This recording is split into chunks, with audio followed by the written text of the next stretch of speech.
This is war.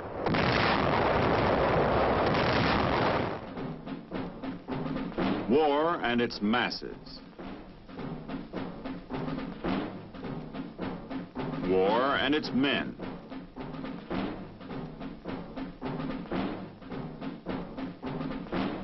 War and its machines.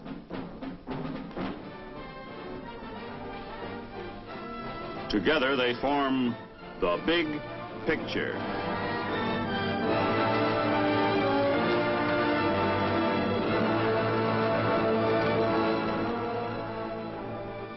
Welcome to The Big Picture.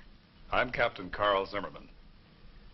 The Big Picture is a report to you from your Army, an Army committed by you, the people of the United States, to stop communist aggression wherever it may strike. The Big Picture traces the course of events in the Korean campaign through first-hand reports of our combat veterans and through film taken by combat cameramen of the Army Signal Corps. These are the men who daily record on film the big picture as it happens, where it happens. Today, the Big Picture brings into focus our troops below the 38th parallel, forced out of North Korea by the Chinese Reds, but making that enemy pay dearly for every inch of ground gained. You'll see the destruction of the ports of Hungnam and Incheon, the withdrawal across the Han River, airstrikes by our F-86 Sabre jets. You'll hear from two men who were there, Corporal Jim Jankowski and Corporal Tom Miller, who served with the Army Infantry in Korea. And now, let's go back to December 20th, 1950.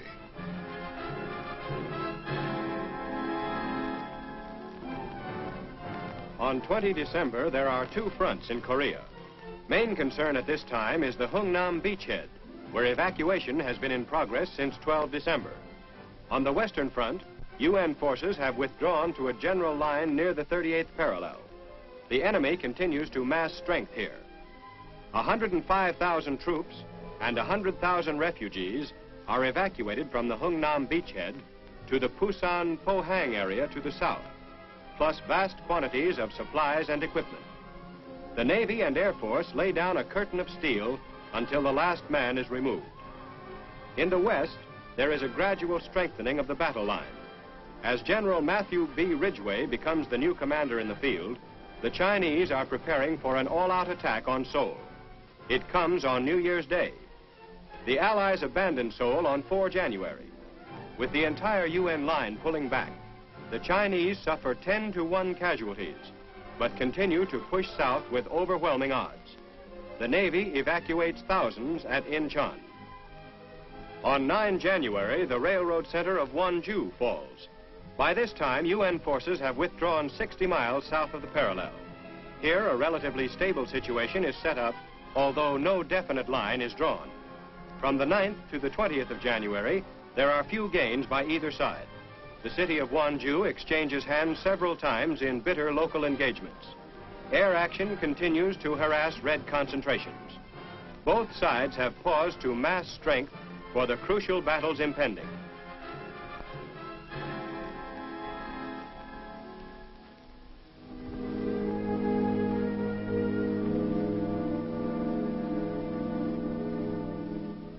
The perimeter of blood and steel about the port of Hungnam is shrinking fast. Hard-pressed by an invading Chinese Communist army that swarms forward with reckless disregard for its casualties, the last of the United Nations troops carry out their orderly withdrawal from military positions that are no longer tenable.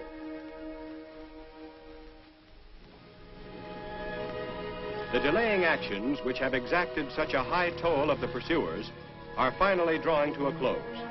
Most of these men who have stuck it out until the last hours before boarding the waiting ships are elements of the 3rd Division.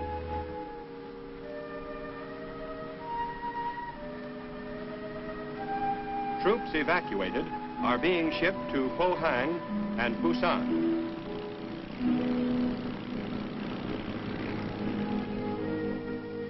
A nitrate factory smokestack is blown up by an engineer demolition team to prevent its use as a landmark by the Reds to pinpoint vital targets in the beach area.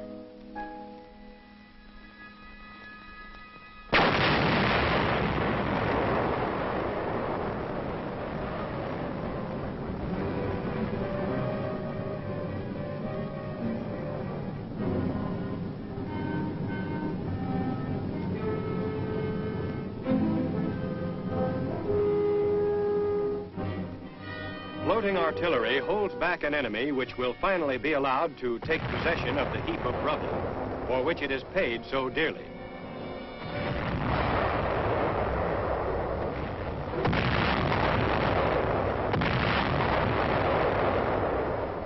Tons of demolition charges are lowered under the piers and pilings that line the harbor front. It will be a long time before the occupying enemy troops will be able to put these harbor facilities to any good use. Around the warehouses on the docks, engineers lay out a hose that is filled with TNT.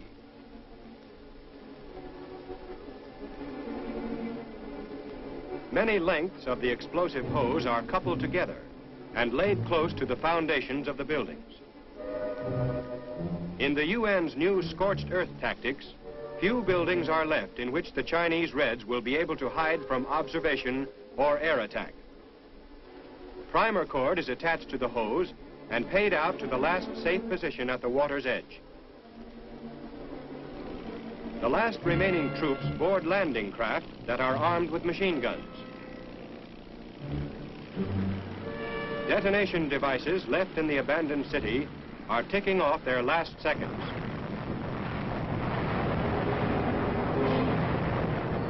An ammunition dump goes up, thundering and crackling as it illuminates the sky with a spectacular display of fireworks.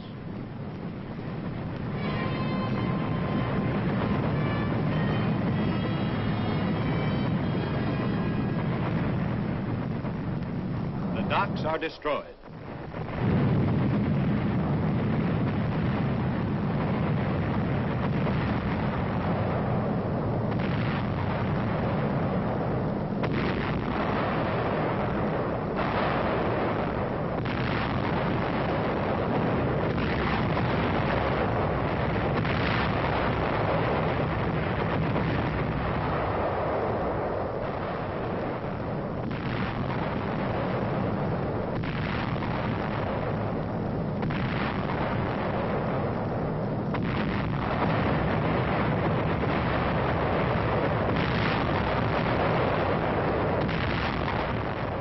The remains of Hungnam are left to the enemy.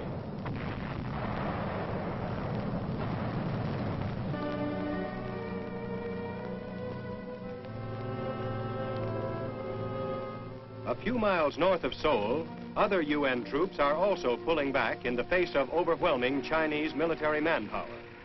The situation requires the entire 8th Army to be redeployed. Men and machines move back from positions which they had occupied before the vast Chinese hordes had swarmed across the Manchurian border and precipitated an entirely new war. As UN troops withdraw below the 38th parallel, it is estimated that a force of fully 100,000 Chinese are preparing to close in on Seoul. The new lines, which will be commanded by General Ridgway, are regrouping well to the south, where our troops can avoid the danger of entrapment. South Korean guerrilla troops act as the rear guard as they move along in the withdrawal. The once proud capital city of Seoul is soon to be occupied by the enemy. Its last remaining inhabitants are frightened, discouraged, and depressed during a Christmas season in which the words, "Peace on earth, goodwill toward men," become a mockery. The Far East Air Force Combat Cargo Command takes on a mission of mercy. At Kimpo Airfield near Incheon, a precious cargo is assembled for evacuation from battle-torn Korea. Nearly 1,000 Korean orphans and waifs of war are taken aboard C-54s for transfer to an island refuge off the South Korean coast. Aged 6 months to 11 years, these helpless victims of war were to have been settled at a model child welfare center in Seoul under the direction of Lieutenant Colonel R.L. Blaisdell, 5th Air Force chaplain. But with the fall of Seoul now imminent, they are hurried off by air to a sanctuary far from the scene of any future hostilities. With the help of Red Cross, YMCA, and mission officials, the youngsters were gathered up from many points in the war-torn nation. The tiny passengers, many of whom are suffering from starvation, whooping cough, tuberculosis, and other serious illnesses, are cared for with special tenderness by the airmen and nurses. Last-minute evacuation by air is necessary because a Korean ship, which was to have removed the children from Incheon, failed to make its appearance.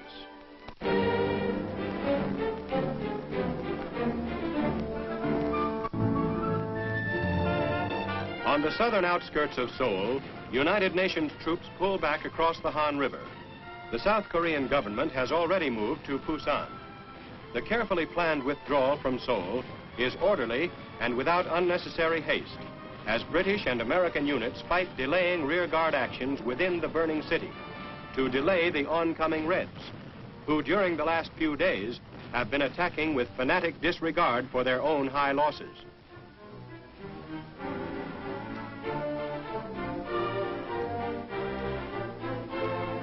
A section of a pontoon bridge is dismantled after the main body of troops have crossed in that area. Whatever is usable and readily transportable, the troops take with them. There will be other rivers and streams to cross.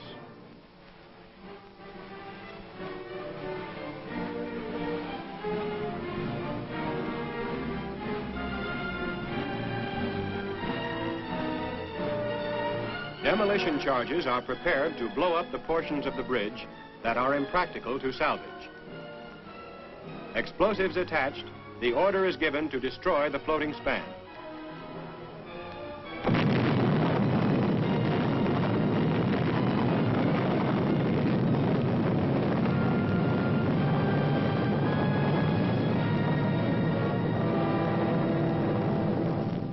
We were moving south again to a new defense line, destroying any places that might be of value to the enemy. Corporal Jim Jankowski, who served with the Army's 2nd Division, can tell us about that withdrawal. Well, Jim, how about the withdrawal from Seoul? Well, withdrawal from Seoul there, before we started, it was a very nice town there, but after we started going through it, we destroyed all buildings and ammo dumps that the enemy couldn't take and use against us. We didn't want to leave any defensive positions behind for the Chinese, right? No, we didn't. How about the withdrawal across the Han River? Well, the withdrawal across the Han River there, well, our combat engineers there waited for everyone to get across there, and after we got across, they picked up all the valuable stuff they needed, and after that, they destroyed the bridge and set mines and booby traps in case to the places where the Chinese could come through to harm our forces. Mm-hmm. Now, the 2nd Division received the brunt of the Chinese attack. What do you remember most about these attacks, Jim? Well, the most I know about the Chinese attacks is, well, they send about 3 waves against you, and the first wave would have burp guns, automatic rifles, and second wave would have grenades, and the third wave wouldn't have nothing. But when we'd shoot down the first wave, we'd destroy them, the third wave would pick up weapons and keep on coming against us, just like throwing a bunch of bodies at you. They didn't place much value on life then, did they, Jim? No, they didn't. They're doped up there, and it seems like their commander officers tell them about they have food and clothing up on the hill, and when they get up there, it just seems like they see they don't have it, and they convince them at the next ridge over they got the food and clothing for them. They just dope them up and make them take the ridge. Just keep them moving. Keep them moving. Well, Jim, while we were withdrawing, what was happening to the civilian population? Well, the civilians, our Air Force and Navy and our ground force took care of them, flew them out by airplane and took them by boats and any kind of transportation we could get to take them to the Daegu and Busan perimeter. Mm-hmm. Now, how long did it take to make our withdrawal from the north to the area south of Seoul? Well, this took us a matter of days to withdraw from the north area down to Seoul there, but we knocked off pretty many Chinese doing that. We saw a lot of action. Mm-hmm. You certainly did. Well, let's watch our troops now as they continue to withdraw to a position below the 38th parallel.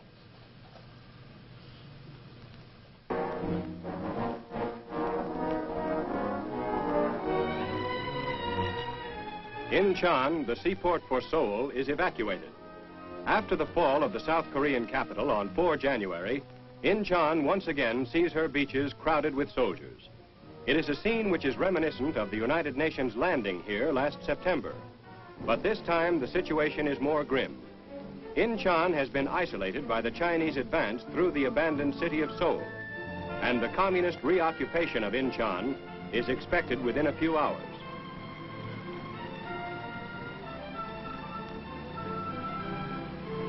Chief difficulty in carrying out the embarkation here is the unusually high tides, which have a 30-foot rise and fall, limiting the place and time at which landing craft can safely come in. When UN troops, spearheaded by the 1st U.S. Marines, landed here on 15 September, the approaching end of the Korean War was hailed. But then the Chinese intervened to bring about what General MacArthur described as a totally new war. The final outcome of this new phase in Korea is still in doubt as UN soldiers retrace hard-won steps along the roads and sea lanes to Busan. Throughout the evacuation, the United States heavy cruiser Rochester stands by in case the Chinese should appear before they are expected.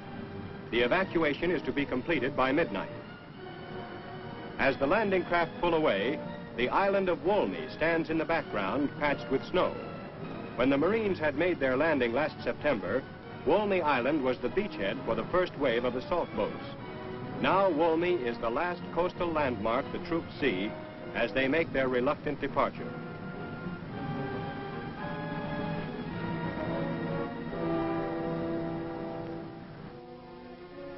Thousands of civilian refugees from the same area jammed the railroad station at Incheon, patiently waiting their turn for any kind of transportation which offers a chance for escape from the oncoming Red Terror.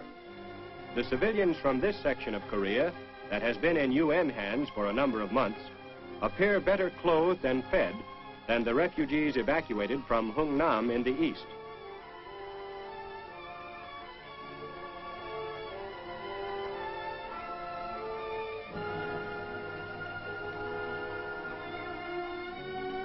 The patient and enduring populace prayerfully waits for a chance to ride on something, anything that moves. Compared to walking day and night over the icy ground, a freight car is luxury travel. The harbor area is equally crowded with fleeing civilians. These refugees are the families of the factory workers or the families of dock workers.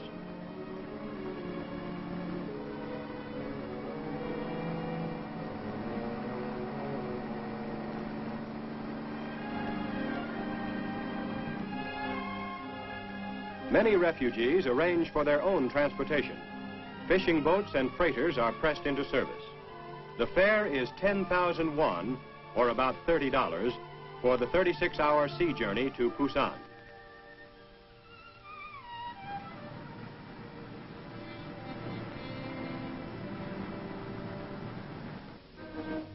Darkness comes. At first, there are only a few fires visible.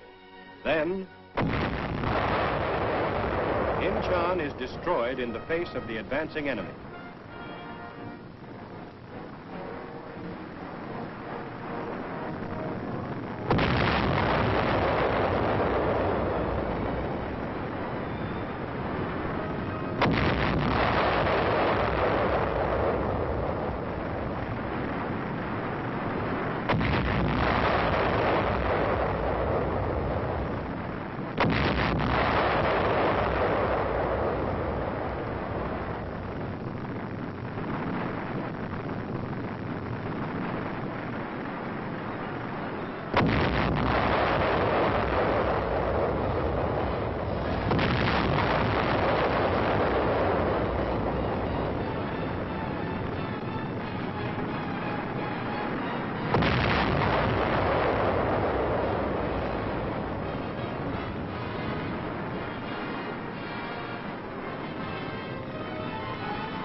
As dawn breaks over the suburban town of Ascom, debris burns in the deserted streets. This is the site of a former arsenal.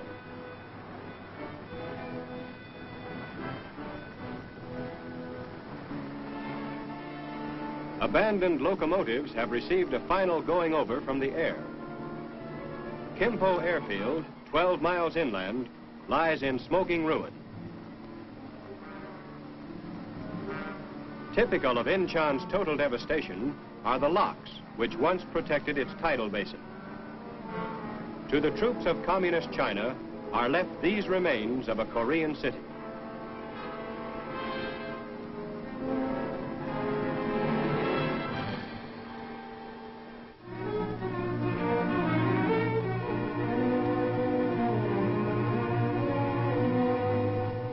The great trek southward goes on by land as well as by sea.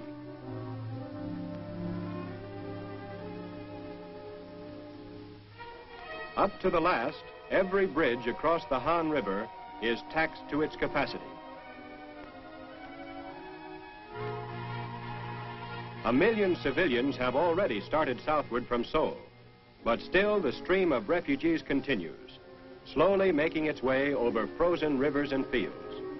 A serious problem for UN authorities, these people must somehow be cared for in the already overcrowded southern refugee centers.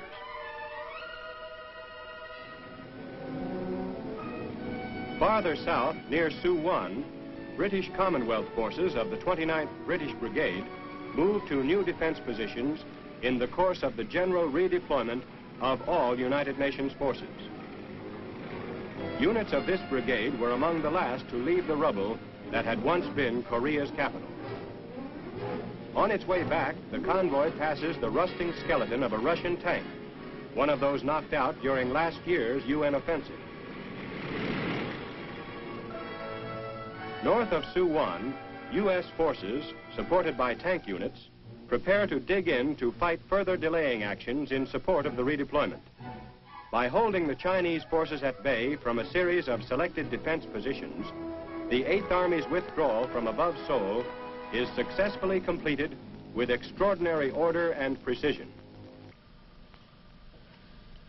About this time, the 1st Cavalry Division was withdrawing to the south below the 38th parallel, just west of Seoul. And with the 1st Cav, with the 5th Regiment, was Corporal Tom Miller. Well, Tom, are you pretty proud of this outfit, 1st Cavalry Division? Yes, I am. How long were you with them? 3 years. Saw occupation duty and... In Japan. We pulled occupation duty before we left for Korea, which was on the 18th of July. Tom, you were with the INR platoon, weren't you? Just what does an INR platoon do? Well, the missions of the INR platoon is to go out and contact the enemy without getting in a fight them, find out their positions, their gun positions, and how strong they are in manpower, and what type of weapons they use, and get it back to headquarters so that they can take it and break it down, base their attack on our information. Could you give us an example of how you operated? Well, such as one patrol we went out on, we crossed through the lines, and we were receiving some information from a Korean woman. And she told us that there was 8 Korean soldiers sleeping up a draw with 1 automatic weapon. So we ventured up there to check on them, and we found out that there was 8 up there, but she didn't say nothing about the other 300 on the surrounding hills. So when we finally did fight our way out of there and get back to our lines, we was able to give the information to headquarters so that they could fix it up so our troops would not get caught in the same thing as we did. Right. Well, how about these Chinese, Tom? What do you think of them as fighters? Well, at first they had their professional soldier, which had been paid, and he fought for quite some time, so he knew how to fight. But now they've been grabbing anything they get their hands on from farms, and they're not well equipped and not well trained, and some of them gave up easy. But at first, some of them fight pretty hard, and they fight till they're dead. This withdrawal of ours, south below the 38th parallel, what was it like, Tom? Well, it was played on a leapfrog basis, where one division would move back behind, say, 2 divisions and set up a rear guard action. Then the other 2 divisions would move behind them. And they kept that up. They'd just leap one division behind the other one all the way back. And the one that stayed behind got it plenty rough, huh? Oh, yes, sir. Right. Well, now, how about the air support you got as you were withdrawing? Well, we had wonderful air support, especially with fighter planes, which slowed the enemy up from advancing on us too fast. They used a lot of napalm, Tom? Yes, they did. Napalm could cover a ridge and wood area very wonderfully, and whatever it hit, it would just burn up quickly. That would really dig them out, won't it? Oh, yes. And it hit a tank, it just burned everything in it and the crew in the tank. Well, Tom, let's watch the Air Force now as they make it pretty uncomfortable for the Chinese.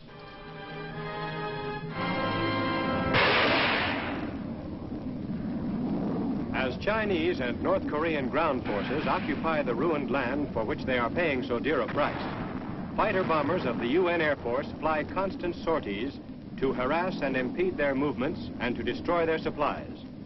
The merciless blasting is in line with our determined efforts to prevent the enemy from marshaling sufficient troops for a major push before the UN forces have time to consolidate their strength in their new positions.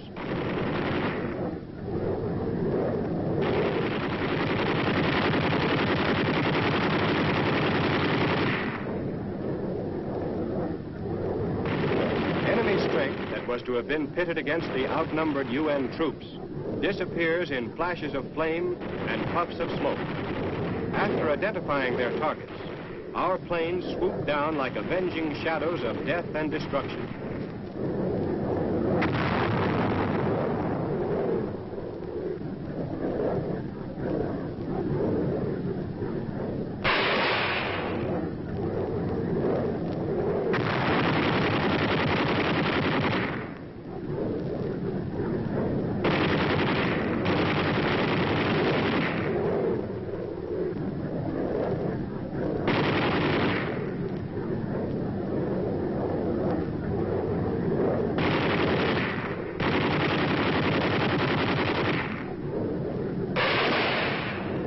Reports from North Korean prisoners indicate that the incessant air attacks are wreaking havoc with troop morale. The enemy is kept off balance and prevented from holding the tactical initiative. Those were the events that comprised the big picture from December 20th, 1950 to January 20th, 1951.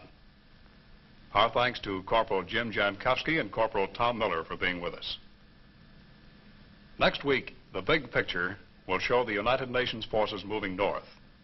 You'll see the Army's 24th and 25th Infantry Divisions in the attack. And you'll hear from another combat veteran, an Army soldier who saw, as it happened, a part of the big picture. This is Captain Carl Zimmerman inviting you to be with us then.